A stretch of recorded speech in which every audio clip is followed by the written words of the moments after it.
когато Луната на един от двамата е в Козирог, добре да има разлика в годините. За това исках да говоря. Хубава ли е Не, разлика? не, добре. Задължителна е.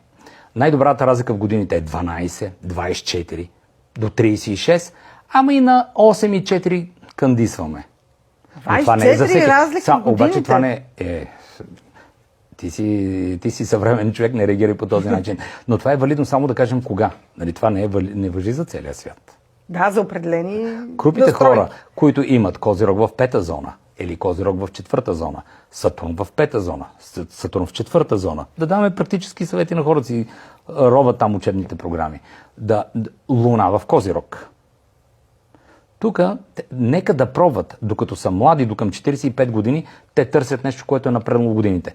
Обаче, ако човек е осъзнат, малко в по-ранна възраст, още преди да стигне до 40, той почне да проявява интерес към по-млади. Това е баланс.